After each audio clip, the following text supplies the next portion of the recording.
ஒரு வார்த்தை சொல்லும் கர்த்தாவே, என் வாழ்க்கையெல்லாம் செழிப்பாகுமே. ஒரு வார்த்தை சொல்லும் கர்த்தாவே, என் வாழ்க்கையெல்லாம் செழிப்பாகுமே. ஆண்டவராகிய இயேசு கிறிஸ்துவின் இனிதான நாமத்திலே ஒரு வார்த்தை சொல்லும் கர்த்தாவே என்ற தியான நிகழ்ச்சிக்கு உங்களை அன்புடன் வரவேற்கிறோம். கர்த்தர் கிருபையாய் தந்த இந்த நல்ல நாளிலும் ஏறக்குறைய 15 நாட்களுக்கு பின்பு உங்களை கர்த்தருடைய வார்த்தை மூலம் சந்திப்பதிலே மிக்க மகிழ்ச்சி அடைகிறோம். நீங்கள் எல்லாரும் சுகமாக இருக்கிறீர்களா? கர்த்தருடைய கிருபையினாலே நீங்கள் எல்லாரும் சுகமாக இருப்பீர்கள் என்று சொல்லி நாங்கள் நம்புகிறோம். கர்த்தருடைய கிருபையும் சமாதானமும் உங்கள் குடும்பங்களிலே பெருகுவதாக. கடந்த நாளிலே கேள்வி நேரத்தில் கலந்து கொண்டு பதில்களை அனுப்பி கொடுத்த அனைத்து கர்த்தருடைய பிள்ளைகளையும் இயேசு கிறிஸ்துவின் நாமத்திலே வாழ்த்துகிறோம்.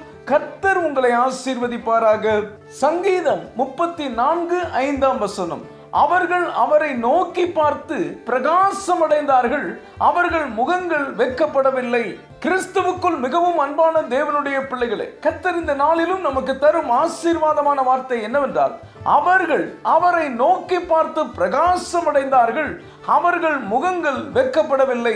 இன்றைக்கு ஏதேதோ காரியங்களை நினைத்து கவலைப்பட்டு கொண்டிருக்கிறீர்களோ, இந்த காரியம் நடக்கவில்லை என்றால் வெட்கப்பட்டு போய்விடுவேனே, அவமானமும் நிந்தையும் வருமே என்று பயப்படுகிறீர்களா? பயப்படாதிருங்கள். கர்த்தர் உங்களை வெட்கப்பட விட மாட்டார். உங்கள் முகங்கள் வெட்கப்பட்டு போவதில்லை. தற்போதைய சூழ்நிலையை பார்க்காதிருங்கள், மனிதர்களை பார்க்காதிருங்கள், உங்களுடைய இயலாமையை பலவீனத்தை பார்க்காதிருங்கள். கர்த்தரை நோக்கி பாருங்கள். அவரை நோக்கி பார்த்தவர்கள் பிரகாசம் அடைந்தார்கள். நீங்களும் நிச்சயம் பிரகாசம் அடைவீர்கள். நீங்கள் தலை நிமிர்ந்து நிற்கும்படி கர்த்தர் செய்வார்.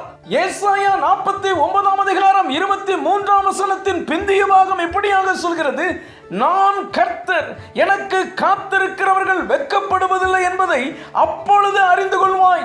ஆம் கர்த்தருடைய பிள்ளைகளே, நீங்களும் நானும் கர்த்தருக்கு காத்திருக்கிறோமா? அவரை நோக்கி பார்க்கிறோமா? கர்த்தருக்கு காத்திருக்கிறவர்கள் ஒரு நாளும் வெட்கப்பட்டு போவதில்லை. ஆதியாகமம் 41:43 நாம் வாசிப்போம்.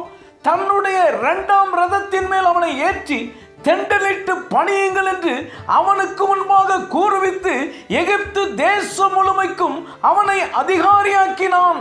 இங்கே நாம் யோசேப்பை குறித்து வாசிக்கிறோம். யோசேப்பு எகிப்து தேசத்திற்கு அடிமைகளோடு ஒரு அடிமையாக வந்தவன். அடிமைகள் தங்கள் எஜமான்களின் கட்டளைக்கு கீழ்ப்படிந்து நடக்க வேண்டும். அவர்களுக்கென்று எந்த ஒரு உரிமையும் கிடையாது. ஒரு மிருகத்தை விட மிகவும் மோசமான வாழ்க்கை. கொஞ்சம் யோசித்து பாருங்கள். அடிமையான யோசேப்பு எப்போதாவது கர்த்தரை மறுதலித்தானா? இல்லவே இல்லை. மிகவும் கஷ்டமான அந்த வாழ்க்கையிலும் அவன் ஆண்டவரை தேடினான். அவரை உறுதியாக பிடித்துக் கொண்டான். செய்யாத குற்றத்திற்காக சிறை தண்டனை அனுபவித்தான். அவமானங்களையும் நிந்தனைகளையும் சுமந்தான். கர்த்தருக்குள் காத்திருந்தான். அதுவும் பல வருஷம் காத்திருந்தான். அவனுக்கான கர்த்தருடைய வேலை வந்தது. யோவேல் 2:26 இப்படியாக சொல்கிறது, என் ஜனங்கள் ஒருபோதும் வெட்கப்பட்டு போவதில்லை. எனக்கு அன்பான தேவனுடைய பிள்ளைகளே, நீங்கள் கர்த்தருடைய ஜனமாய் இருக்கும் போது ஒருபோதும் வெட்கப்பட்டு போக மாட்டீர்கள்.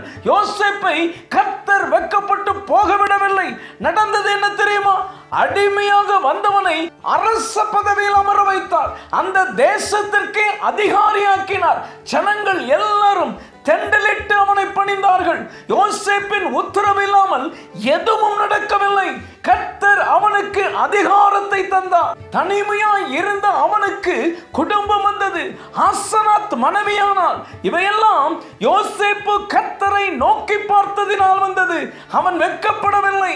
ஏசாயா 29:22 சொல்கிறது போல, இனி யாக்கோபு வெட்கப்படுவதில்லை, இனி அவன் முகம் செத்து போவதில்லை. இந்த கர்த்தருடைய வார்த்தையை கேட்டுக்கொண்டிருக்கும் அன்பு தேவனுடைய பிள்ளைகளே, இனி நீங்கள் வெட்கப்படுவதில்லை, இனி உங்கள் முகம் செத்து போவதுமில்லை. டாக்டர்கள் ஒருவேளை கைவிட்டு விட்டார்களே என்று கலங்குகிறீர்களா? கலங்காதீர்கள். கர்த்தர் இருக்கிறார். நீங்கள் சுகமாவீர்கள். உங்களை வெட்கப்பட விட மாட்டார். இந்த கடனை எப்படி அடைப்பதென்று தவிக்கிறீர்களா? நீங்கள் கடனை அடைப்பீர்கள், வெட்கப்பட்டு போக மாட்டீர்கள்.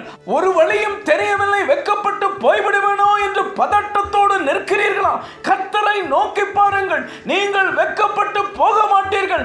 யோசேப்பை கைவிடாத கர்த்தர் உங்களையும் கைவிட மாட்டார், உங்களை நிச்சயம் உயர்த்துவார். ஜெபிப்போம். அன்பின் பரலோக பிதாவே, இந்த நல்ல நேரத்துக்காக நன்றியோடு உம்மை துதிக்கிறோம், ஸ்தோத்திரிக்கிறோம். அவர்கள் அவரை நோக்கி பார்த்து பிரகாசம் அடைந்தார்கள், அவர்கள் முகங்கள் வெட்கப்படவில்லை என்ற வார்த்தையின்படி இந்த வார்த்தைகளை கேட்டுக்கொண்டிருக்கிற உடைய பிள்ளைகள் வெட்கப்பட்டு போகாதபடி கர்த்தர் உடைய பிள்ளைகளை நீர் உயர்த்துகிறதற்காக ஸ்தோத்திரம். இயேசுவின் மூலம் ஜெபிக்கிறோம் நல்ல பிதாவே, ஆமென், ஆமென்.